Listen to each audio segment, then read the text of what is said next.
Continuamos con nuestras lecturas de este libro, Pere Lloret. Ahora corresponde el tema número 20, el sufrimiento. Recordemos que el autor de Pele Lloret, Eliezer Papo, es contemporáneo al Rebbe de.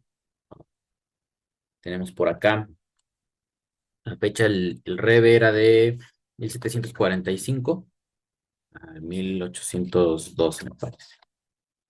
Voy a buscar aquí rápido.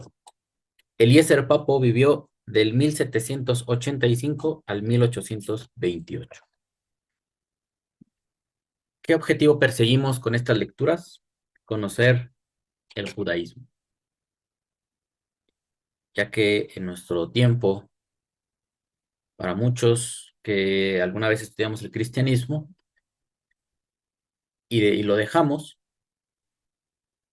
tuvimos el deseo de continuar nuestro estudio de la Torá, de la Biblia, y es inevitable querer saber, bueno, para algunos fue inevitable querer saber de dónde provienen las ideas bíblicas y cómo las fue desarrollando el pueblo que transmitió la Biblia. En este caso son los judíos, Israel.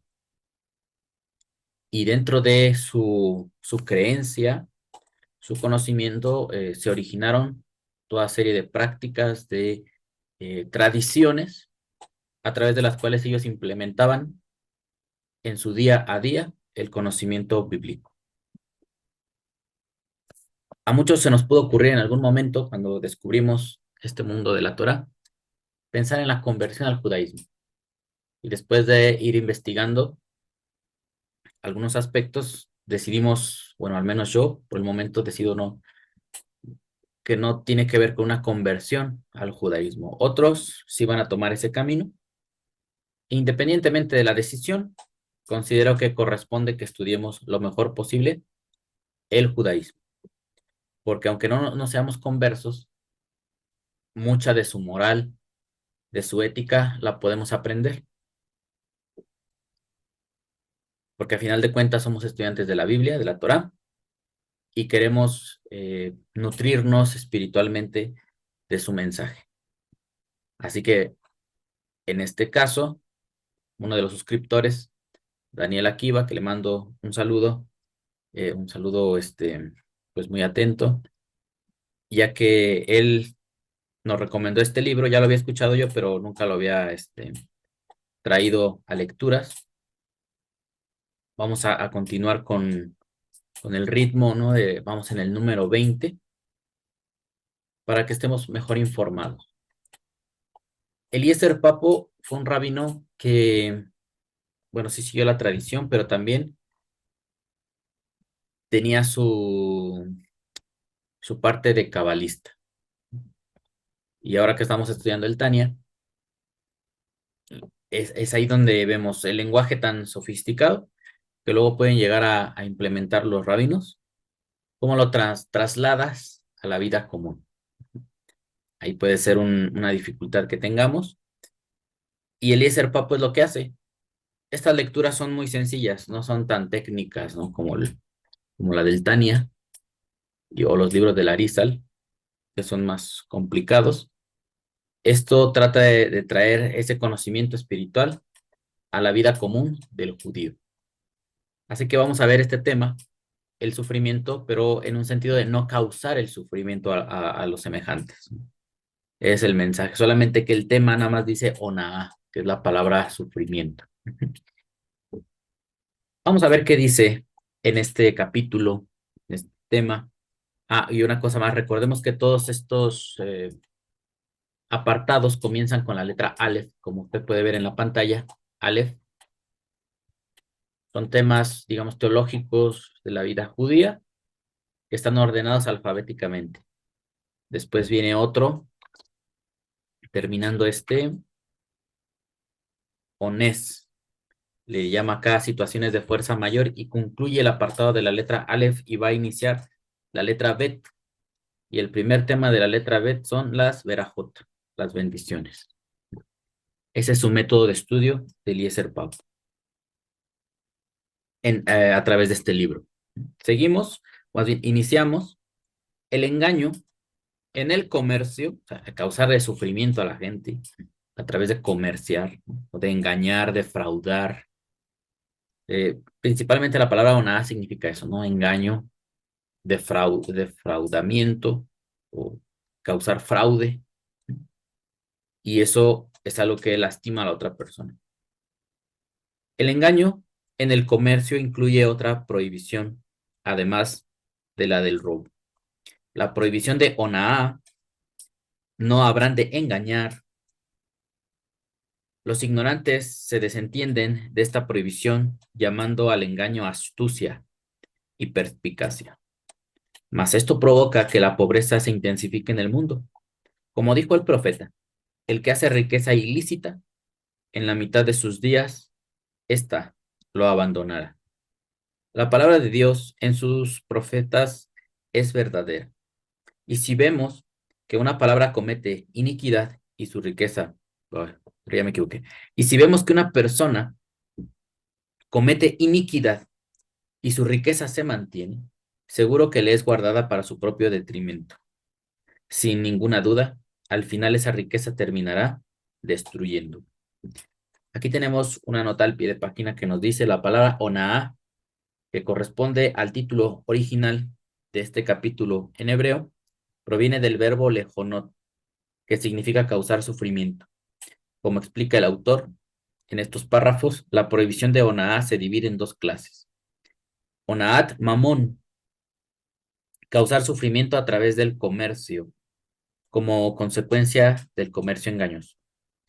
E inciso B, onaat devarim, causar sufrimiento por medio del habla, sin relación incluso con el comercio. Bueno, acá tenemos una introducción, donde nos habla de la gente que se enriquece causando el sufrimiento o causando, bueno, sufrimiento a través del engaño. Y trae la frase que los que practican esto dicen, es que yo no estoy engañando, yo estoy siendo astuto.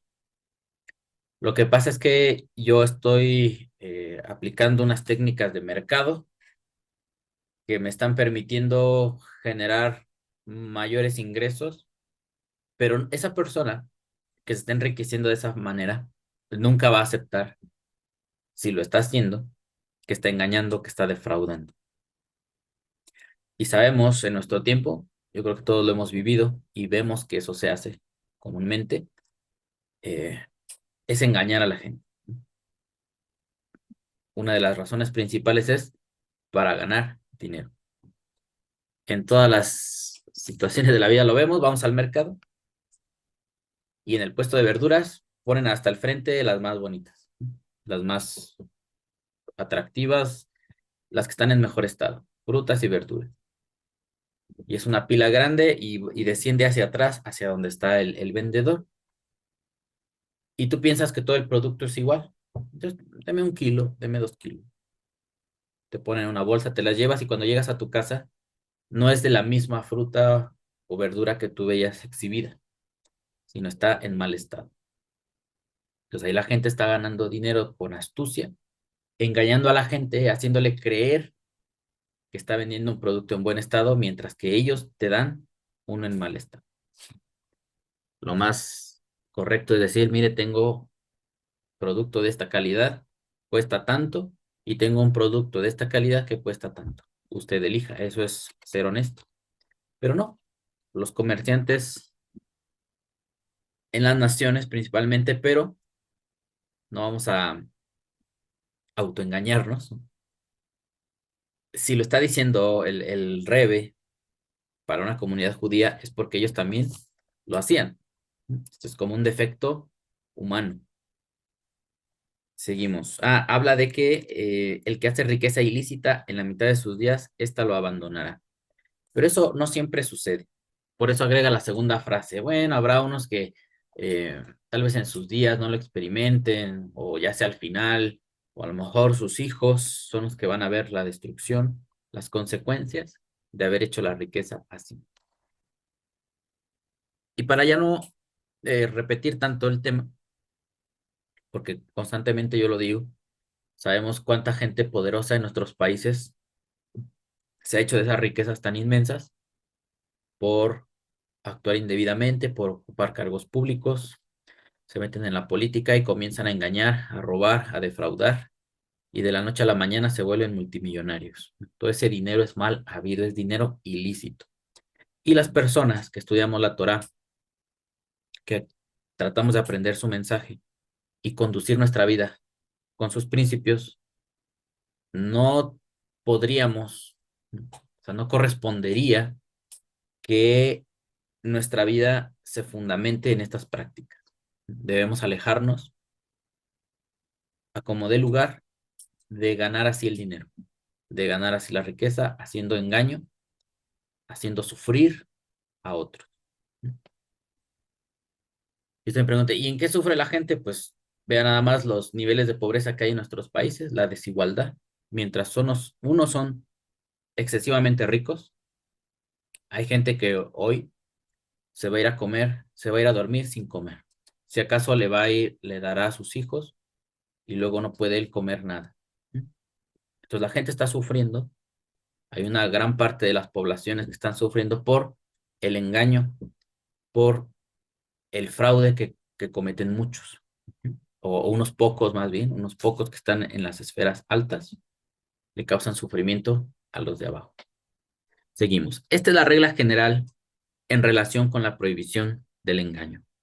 Está prohibido mentir y elogiar la mercadería falsamente, o decir que pagó por ella cierto precio, o que ya le ofrecieron cierta suma por ella y no es verdad.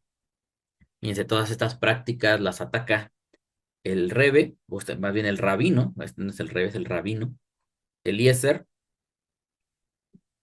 como diciendo, un judío no puede vivir así. Yo no te puedo vender este libro, ¿no? Pele Yoetz, no te puedo decir, mira, eh, ¿les gusta las lecturas? Sí, me costó a mí 300 pesos aquí en México y te lo vendo en 900. Es que me costó muy caro, es que lo tuve que importar y yo te lo paso, ahí me va pagando, me dando en pagos, pero cuesta 900, o sea, subírtelo al triple, ¿no? Inventarte una historia para justificar, eso no se hace. Por supuesto que no se debe hacer algo especial para que la mercadería parezca mejor de lo que es, ni camuflar mercadería mala mezclándola con buena, de modo que desde arriba se vea la buena y abajo esté la mala, cubierta por la otra, ni tampoco mostrar una mercadería y entregar otra. Todo el que hace esto comete una abominación. Fíjense forma de entender la vida y de ganarse el dinero debe estar impresa con honestidad. Eso es lo que nos caracteriza a los que estudiamos la Torah. Los que tuvimos un negocio eh, y ya estudiábamos la Torah, aunque no lo había entendido, o sea, este libro yo no lo había leído años atrás, pero yo siempre ofrecía la mejor carne que vendíamos comida aquí en México, y nuestro puesto de tacos siempre vendíamos lo mejor. Yo compraba el mejor jitomate, los mejores chiles, aunque estuvieran más caros. Y a veces la persona te pregunta, oiga, ¿por qué es más cara su comida? Le digo, porque es la mejor.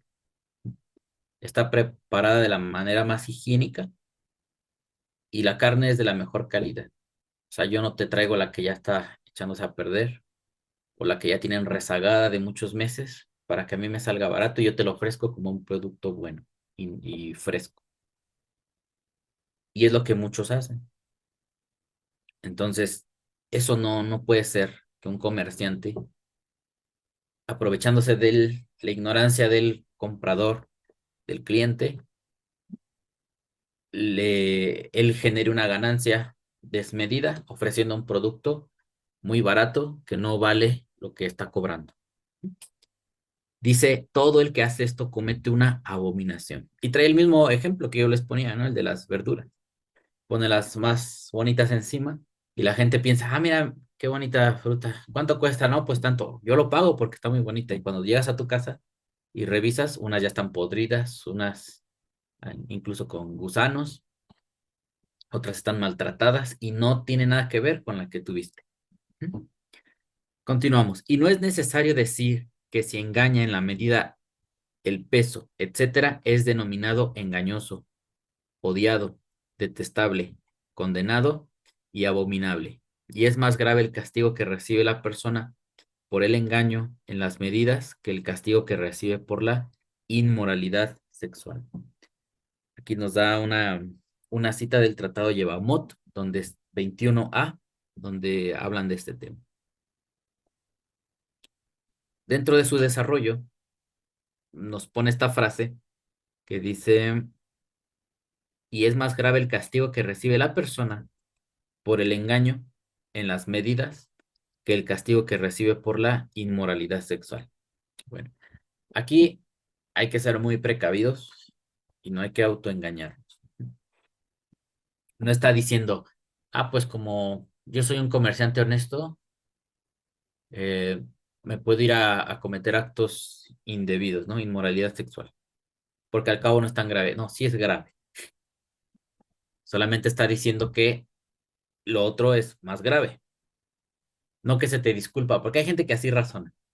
Mira, el rabino está diciendo que es más grave lo de hacer fraude en los negocios, engañar y causar sufrimiento a través del engaño, que cometer inmoralidad sexual. Voy a ir a hacerlo. Aunque se oiga raro, hay gente que así razona. Piensan que está disculpando la inmoralidad sexual y no está diciendo eso, está diciendo que es más grave, no que deja de ser grave la inmoralidad sexual. Además, no va a tener éxito con sus artimañas y al final se marchitará y su maldad quedará al descubierto en este mundo y su castigo lo esperará en el mundo por venir. Por consiguiente, el que así se conduce es un tonto, ya que se esfuerza en vano y gasta su fuerza y sus días comprando mala mercadería para sí mismo en el infierno. En esta frase aprendemos varias cosas. No había visto que el rabino insulte, como, bueno, utilizando la palabra tonto. No es común oír a alguien que diga eso, a un rabino, pero dada la gravedad con la que él considera esta práctica, escribe, es un tonto. Se esfuerza en vano y gasta su fuerza y sus días comprando mala mercadería para sí mismo en el infierno. Y da por hecho que también él tiene la creencia del infierno. Pero ¿cómo es la creencia de este lugar? ¿Se parecerá a la del cristianismo? Hay gente que en nuestros días graba videos muy largos para justificar la creencia del infierno al estilo cristiano, donde la gente se va a ir a un lugar donde hay fuego, llamas de fuego, y Dios los va a echar ahí por la eternidad para que, iba a decir para que mueran, pero no, son inmortales, van a vivir por la eternidad quemándose y sufriendo por haber sido malas personas. Y Dios va a sentirse bien de ver a la gente sufriendo por la eternidad. Es el concepto cristiano. Podemos darnos cuenta que es una estrategia para amedrentar a los creyentes y tratar de forzarlos a seguir el buen camino a través del miedo, de sembrarles terror. En el judaísmo, incluso lo vimos en el Tania, podemos ver videos que ya borré. Eh, el Rebe habla de un infierno de fuego o de hielo. Son creencias, o sea, no hay que ser extremistas. Son lo que ellos formulaban para explicar la situación de la gente cuando no se corrige en vida, que no podemos perfeccionarnos, no podemos lograr ser buenos seres humanos. Y morimos impunemente habiendo cometido muchos actos delictivos y en contra de nuestros semejantes. ¿Eso así se queda? ¿O habrá un castigo posterior para pagar nuestras deudas, aunque ya no estemos en el mundo? Pues ellos formulan estas teorías. Podemos creerlas o no, no pasa nada. Pero el infierno que cree el judaísmo, aunque lo puedan describir de formas diferentes los rabinos, es un lugar donde la persona va a pagar lo que en vida no pudo pagar, no se le pudo cobrar, y a final de cuentas va a salir su alma de ahí. pero va a salir perfeccionada. Por tanto, el punto de vista judío, y que también expone la Kabbalah, es: en este mundo venimos a rectificar el alma. Nacemos con algunos defectos, con algunas situaciones que superar. Hashem nos puede ayudar si nos apegamos al camino de la Torah y nos vamos a ir perfeccionando. Si en esta vida no alcanzo a perfeccionarme, existe la posibilidad dentro de esas creencias de reencarnar para continuar mi progreso espiritual apuntando a la perfección. Si a través de las reencarnaciones no puedo perfeccionarme, les digo, es un tema que se puede alargar, pero lo digo rápidamente, porque aquí está citando y sus días comprando mala mercadería para sí mismo en el infierno. No estemos pensando que eh, el rabino tiene la idea cristiana del infierno, sino que en el judaísmo plantean algo diferente. ¿No? Cuando esa persona, que dice el el que hay tres reencarnaciones mínimas, ¿no? Una para el Nefesh, una para el Ruach y otra para la Neshama. Si en esas tres oportunidades de reencarnar tú no puedes purificarte, pues vas al infierno, donde obligatoriamente vas a ser purificado. Y una vez que seas purificado, ya tu alma regresa a Dios porque ya está limpio. Pero no hay tal que un alma va a vivir condenada por la eternidad y Dios va a sentir satisfacción de ver a la gente quemándose por siempre. Y esa idea no es compatible porque sería un Dios sádico con sus criaturas. Sería un Dios que los creó para que sufran y Él se va a alegrar de que por la eternidad mucha gente va a estar sufriendo. Entonces esa idea no es compatible con el judaísmo, con la Torah. Así que ellos optan por ese camino. Entonces usted elija, por eso estamos acá para estudiar y elegir la que más nos convenza, y si ninguna nos convence, pues no elegimos nada y mejor vivimos, tratamos de vivir correctamente en este mundo. Continuamos y dice: además, es sabido que al comenzar el juicio celestial, se le pregunta al hombre: ¿comerciaste con honestidad? Esto dice Tratado Shabbat 31a. En cambio, el que comercia con honestidad y confía en Dios, la piedad de Dios lo rodeará y la bendición de Dios hará que enriquezca. Seguro que no le faltará el pan y logrará su sustento lícitamente con satisfacción y honradez y será feliz en el mundo por venir. Entonces, en el judaísmo aprendemos esto de el juicio celestial, ¿no? Cuando la persona comparece ante Dios para ser juzgado y se decrete, pues si se va a quedar en el Gan Eden a estudiar la Torá o se va a ir al infierno, ¿no?, a purgar sus males para después salir de ahí perfeccionado, pero a través del dolor.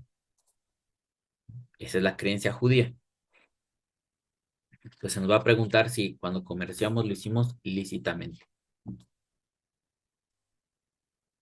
Y si comerciamos con honestidad, dice, la piedad de Dios lo rodeará, pues habrá bondad hacia nosotros. Es lo que el otro día les decía en el video del Tania. La gente piensa, es que la Torah ya no vale, ya no estamos bajo la ley. No importa, aunque tú destruyas la ley, el libro, todos los pergaminos de la Torah escritos. La Torah son las leyes cósmicas que están en el universo, con las cuales Dios rige el universo. Por tanto, cuando a ti te dice que hagas lo bueno, es para que el mundo, el cosmos, ¿no?, la vida responda a tu favor, si tú lo haces con éxito, ¿no? Y si tú actúas de manera perversa, el mundo va a actuar en tu contra. Las fuerzas de la naturaleza, muchas cosas van a confluir para destruirte, porque no acatas las leyes cósmicas, ¿no?, de Dios. Y ya aquí ya no tiene que ver con si sigues la religión judía o la cristiana o la musulmana. Eso ya pasa a segundo, a tercer término. Si tú conoces las leyes de Dios a través del judaísmo, pues vas a tener un resultado. Si tratas de aplicarlas a través del judaísmo, perdón, del cristianismo, vas a tener otro. Y si del islam o de cualquier otra religión, vas a tener un resultado. pero el objetivo es estar bien con Dios, con su mundo, cumplir sus leyes, o sea, fundirnos o acoplarnos a las leyes del universo y no estarnos resistiendo porque eso nos va a generar una respuesta negativa. Continuamos y dice, es cierto que el afán por ganar dinero enceguece a los astutos y hace que sean permisivos consigo mismos. Sobre esto dijeron en el Talmud, al hombre se lo reconoce por su bolsillo. Tratado de Eruvin 65b. Por eso el hombre debe fortalecer su raciocinio y dominar sus impulsos para no convertirse en un malvado ante los ojos de Dios. Este es nuestro deber y debemos conducirnos de acuerdo con la verdad absoluta, sabiendo que quienes buscan al Eterno no carecerán de todo lo bueno, y el que se conduce con integridad irá con seguridad. Bueno, este es el camino espiritual de la Torah, que constantemente yo les hago referencia porque cuando la lees, lo aprendes. Y yo a veces no entiendo cómo hay gente que estudia la Torah y es avariciosa. Por lo pronto podría decir que no la están estudiando correctamente, porque la Torah te enseña a no ser avaricioso. Y cuando tú actúas correctamente, el dinero llega a tu vida de muchas formas. Sin que tú estés obsesionado con él, te llega lo que necesitas. Y sí, evidentemente, Dios no te va a dar en exceso si no es parte de tu función. Que a lo mejor seas un empresario que va a generar muchos empleos, que va a estar en una posición de poder. Pues si eres un ciudadano común y corriente, pues no necesitas esas cantidades de dinero. Te va a dar lo que requiere tu vida para que estés bien, para que estés contento.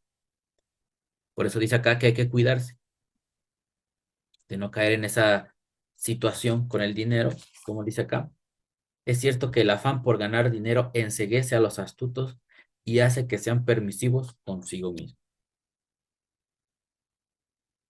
Cuando leo estas cosas, siento que mi pensamiento ya se ha moldado bastante a este tipo de judaísmo, porque hoy día se habla de muchas ramas, de muchas clases de judaísmo. Y a lo mejor, digo, nunca he pensado en la conversión, ni tengo tanto deseo, no me identifico todavía lo suficiente con la comunidad judía y no pertenezco a ella además. Pero tal vez si algún día lo hiciera, sería con este estilo de estos maestros. Hoy día vemos que hay gente que adora el dinero, tanto en las naciones como dentro del pueblo de Israel, son amadores del dinero. Y si lo está diciendo el Rebbe es porque lo ve en su sociedad y tiene que aconsejar que no sigamos ese camino, porque eso no nos lleva a nada. Al contrario, nos vuelve despiadados. eh, Podemos olvidarnos de ser humanos, humanitarios, nos vuelve egoístas y luego ya es una enfermedad. Yo a veces no me explico por qué los multimillonarios siguen amasando dinero y ese dinero está en algunas bóvedas ahí guardado en bancos, que nadie lo está utilizando, no le sirve a nadie ahí guardado, es solamente para su ego, de que soy muy poderoso, soy de los hombres más ricos del mundo, estoy en la lista de Forbes, ¿no? De la revista esta. Y otra parte, pues lo utiliza pues para sus empresas. Y siguen comprando más empresas y van a otros países y siguen amontonando. Yo digo, ¿para qué hacen eso? Ya es una obsesión con el dinero. Ya no lo necesitan, ya tienen muchas empresas, ya generan mucho empleo. ¿Por qué no dejarle el mercado a otros que vayan a emprender, que capten ese dinero, ese capital para también ellos incursionar como empresarios y que todos, ¿no? No quieren que todos estén bien, nada más quiero yo estar bien y ver a todos debajo del hombro. O sea, ¿por qué esa necesidad de algunos humanos de sentir eso? Es lo que en estos años recientes no me cuadra, que una persona se enferme de tener dinero y lógicamente uno se tiene que cuidar de eso. ¿Mm? Aunque no lleguemos a esas esferas, pero dentro de nuestro pequeño mundito nos puede pasar lo mismo. Entonces, vean cómo constantemente yo traigo ese tema y Eliezer Papo también lo dice. Esta es la regla general en todo esto.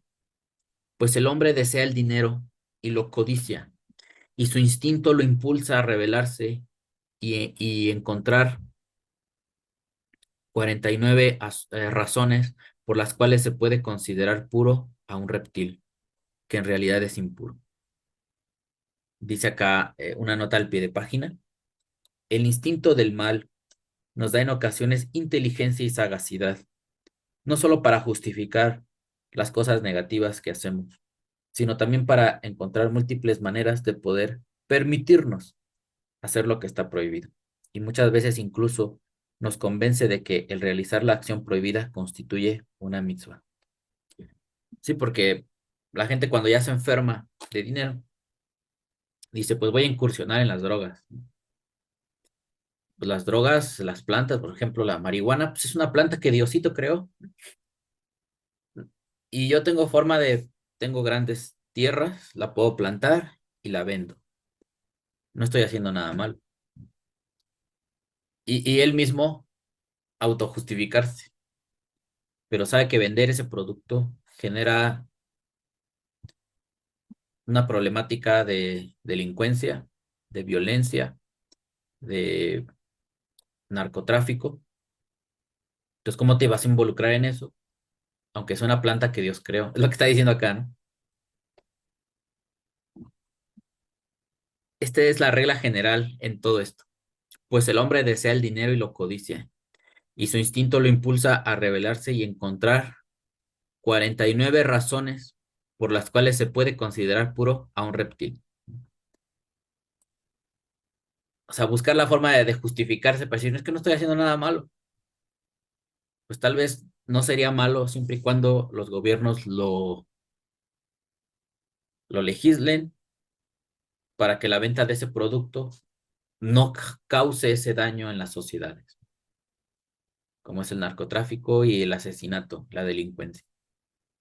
Cuando se le pueda despojar esa práctica de esos efectos o daños colaterales, como unos le dicen, entonces se podrá comerciar, ¿no? Y si se utiliza para actos benéficos como el desarrollo de la medicina, para minorar los dolores de un enfermo, en los quirófanos, para elaborar sustancias que ayuden a anestesiar a los pacientes o tratar ciertas enfermedades, pues ya estás haciendo un bien totalmente y ya no estás generando delincuencia ni nada de eso. Pero como él ama el dinero y si esta práctica ofrece grandes recompensas, pues él dice, yo le voy a entrar a este negocio, ¿no? Porque yo quiero dinero. Es un ejemplo actual, ¿no? El que yo estoy usando, pero puede haber muchos más. Por lo tanto, el hombre temeroso de Dios deberá tener siempre presente el versículo, no te apoyes en tu entendimiento. Esto es de Proverbios 3:5, Mishle 3:5, 2:53, sí, 2:54, Mishle 3:5. Y acudirá a los sabios para que le enseñen cuál es el camino recto, y no se apartará de lo que le digan ni a la derecha ni a la izquierda. Nota al pie de página, siendo que el hombre tiene intereses personales, aunque sea muy inteligente, no se debe apoyar en su saber y permitirse a sí mismo cosas que puedan ser prohibidas. Hay también una onaa relacionada con el habla, la cual es más grave que la onaa relacionada con el comercio. ¿Ya ven? No es que está justificando la otra, está diciendo que estamos subiendo en un nivel de gravedad. Primero dijo, la inmoralidad sexual es grave, pero la onaa del comercio, el engaño, hace causar sufrimiento a través de engañar en el comercio, es más grave que la inmoralidad sexual. Y ahora, dentro de su escala de valores, lo que está enseñando el rabino, ahora hay otra cosa más grave todavía, que la onahá del comercio. Y esta es la que está relacionada con el habla. Nuestros sabios dijeron, todos los portones se cerraron, con excepción de los portones de la aflicción. Tratado de Baba Metzia 59a. Y por esta onahá se cobra de la persona el santo bendito sea en forma directa y con gran castigo. Muchos son los que se equivocan y transgreden esta prohibición por desconocer su concepto. La regla es que todo el que aflige a su prójimo con sus palabras comete esta prohibición de Onaat de Barim. Y para saber qué palabras afligen a su compañero, deberá tener siempre presente el dicho: lo que te resulta odioso a ti, no se lo hagas a tu prójimo. Tratado de Shabbat 31. Es una enseñanza que encontramos, como nos dice acá, Shabbat 31a, eh, propio Yeshua, ¿no? El de los evangelios, se lo dijo a sus alumnos. Y es algo que se deduce lógicamente.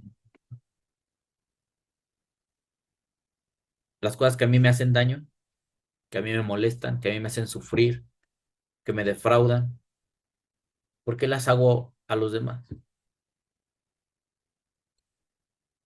Esa es la primera, esa es la base para saber que algo está incorrecto. Si a mí me hace daño, le hace daño a otro. No debo hacerlo ni propiciarlo, que otros se lo hagan. Si a mí que me defrauden, que hablen a mis espaldas, que me digan cosas para engañarme y sacarme un provecho, eso me molesta, eso me destruye, como base ya tengo una razón para no hacerlo, porque a mí me lastima, a mí me hace daño, me causa sufrimiento. Muchas personas ignorantes acostumbran a afligir a otros en forma burlona, provocando una alegría frívola, pero ellos serán castigados y esa alegría se transformará en duelo, de acuerdo con la gravedad del asunto. Así debe uno cuidarse. En nuestro caso, la otra persona puede ofenderse y sentirse herida por algo ligero que le haya dicho, pero aquel que habló de ella ni siquiera se dará cuenta del daño que provocó, pues piensa, ¿qué hay de malo en que yo también lo aflija a él?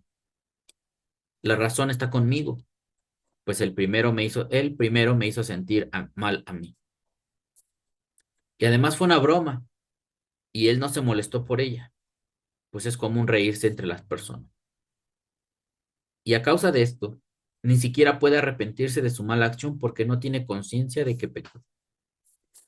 Fíjense, aquí lo podemos conectar con esta situación moderna del bullying, de hacer burla, causar sufrimiento a la gente a través de insultarlo, de ponerle apodos, de burlarse de su aspecto físico, de hacerle bromas pesadas, ¿no? Y causarle humillación, sufrimiento. No sabemos el daño y los traumas que le estamos generando a la persona a la larga. Hemos visto que hay gente que incluso se quita la vida, ¿no? Cuando esto es muy extremo. Y fíjense cómo temas que ahora se tratan así, que son de actualidad. La ética del judaísmo, maestros, rabinos como Eliezer, te dicen, no hagas eso no se le hace a nadie. No te gustaría que te lo hagan a ti, ¿verdad? Que se la pasen burlándote, que si usas lentes, que si te estás quedando calvo, que si te sale bien la barba, que si ya no te sale, que si estás chaparro, que si estás... Todo eso no te gustaría que se estén burlando todos los días de ti, ¿verdad?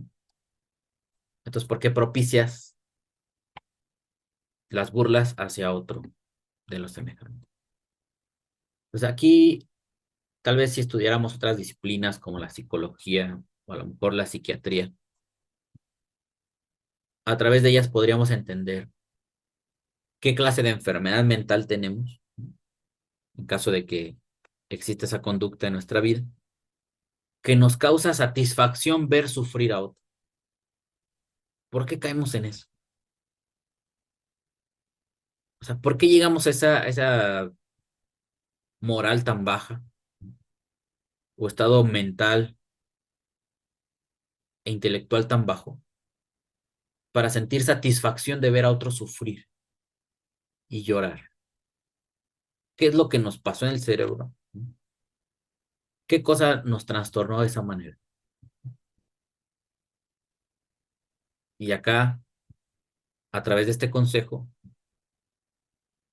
que todos lo sabemos, porque se sabe así como culturalmente, ¿no? Es que eso no se hace, pero la gente sí lo hace. Es como robar, no se debe robar. Todas las constituciones, yo creo que de todos los países, de seguro prohíben el robo. Todos los códigos civiles y penales deberán castigar el robo. Y no por eso la gente lo deja de hacer. Y lo que a mí más me da coraje es que la gente que más estudia, los que van y se preparan en las mejores universidades, cuando regresan a sus países a ocupar cargos públicos, lo que más hacen es robar. Como que los fueron a entrenar para robarse del presupuesto de los países, ¿no? De los estados. Eso es todavía más vergonzoso. Robarte 10 centavos, un peso o 30,000 millones de dólares. Todo eso es robar y nadie deberíamos robar nada.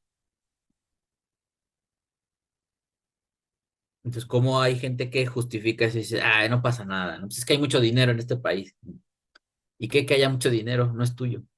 Y no es para que te lo lleves tú. Por alguna razón está ahí ese dinero.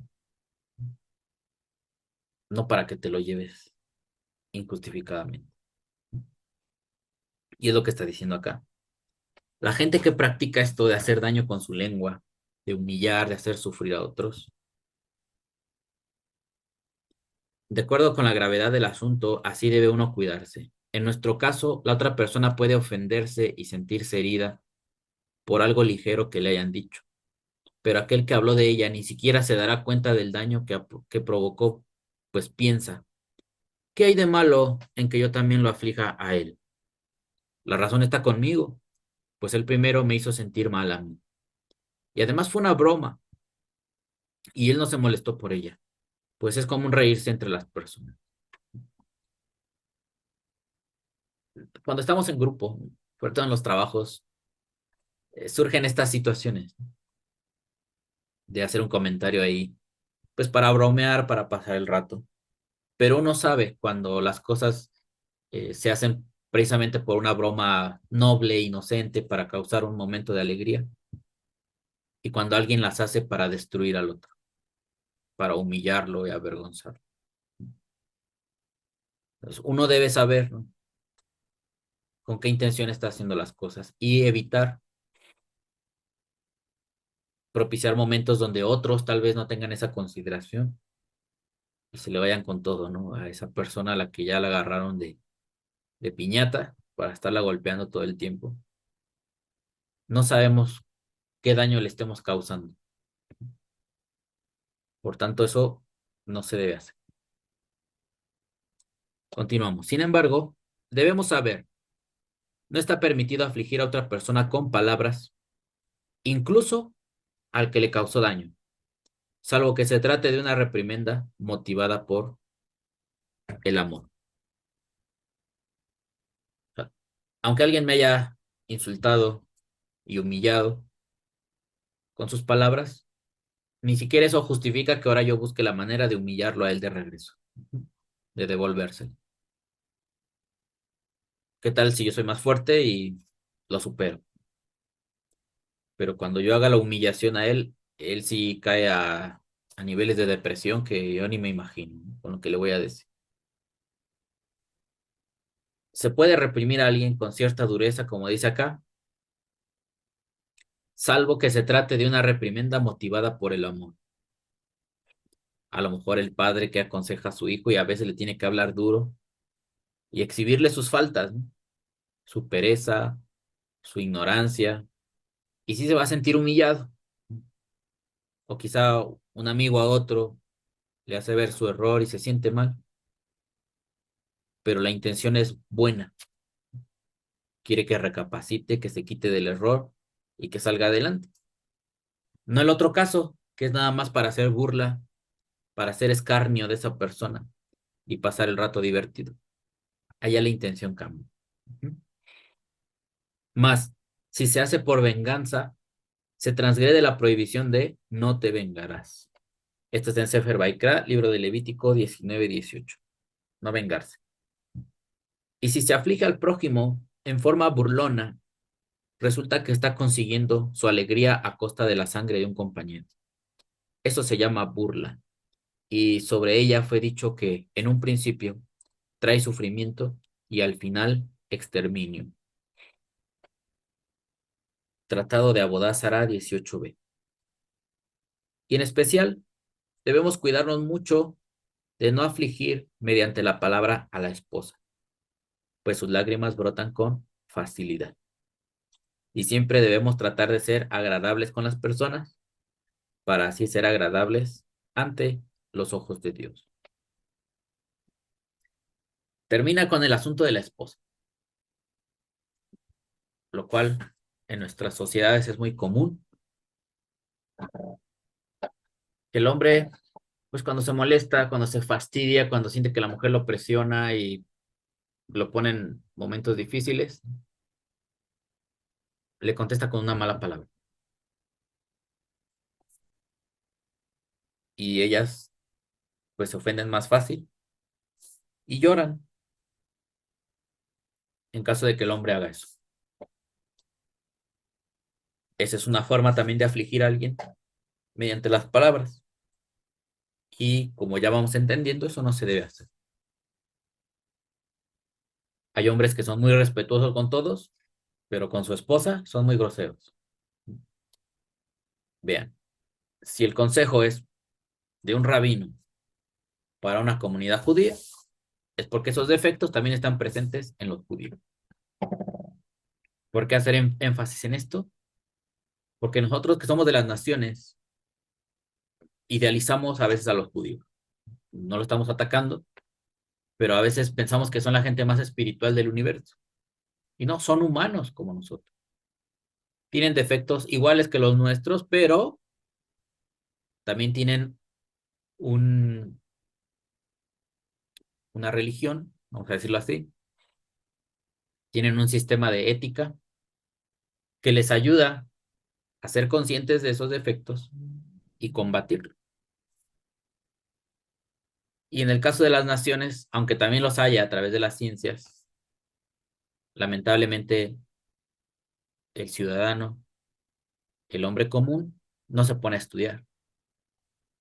Solamente expresa fácil de sus instintos y todo el tiempo está destruyendo sus relaciones y no sabe por qué y luego dices que el mundo no me entiende, es que todos están mal, solamente yo estoy bien. Entonces vas causando destrucción toda tu vida sin tener la capacidad de razonar. A lo mejor estoy fallando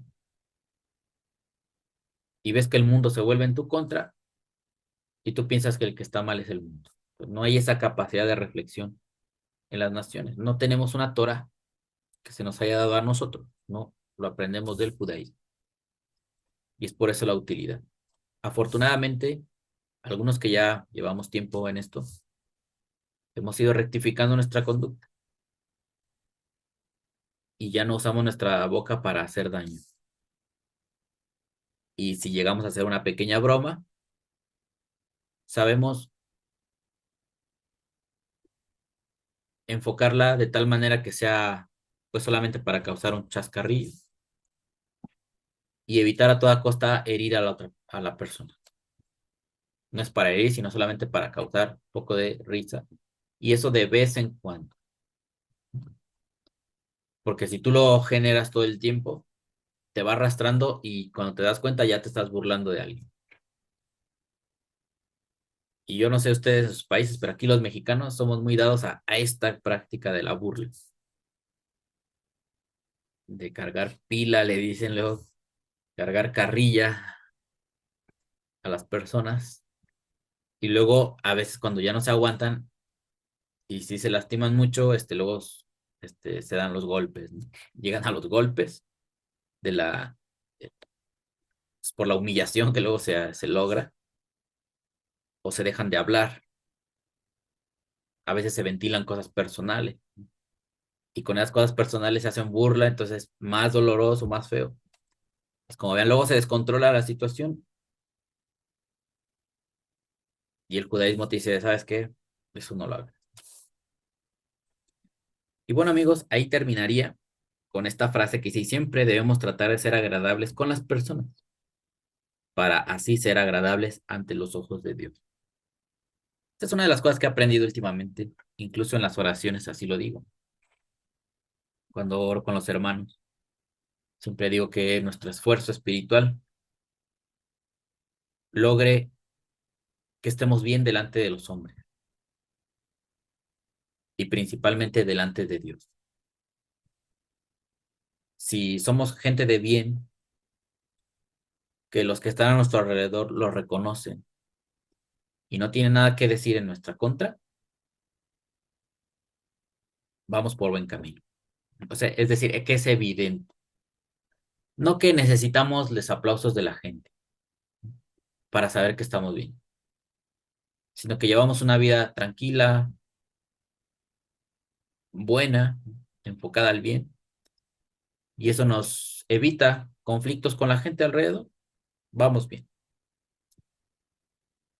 Y si eso toma buen rumbo, pues seguramente también vamos en buen camino ante Dios. Pero para eso, pues estamos dedicándonos constantemente al estudio de la Torah, para verificar si lo estamos consiguiendo o nada más nos estamos engañando. Pues hasta aquí lo vamos a dejar, amigos. Gracias por su atención. Este fue el tema número 20, el sufrimiento, onahá, causar engaño, causar sufrimiento a alguien a través del engaño. No lo hagamos, rectifiquemos nuestra conducta y veremos cómo se vive más tranquilo, se vive feliz, nadie se mete contigo, tú no te metes con nadie y todo fluye. Gracias por su atención, que Hashem los cuide y los bendiga. Hasta pronto.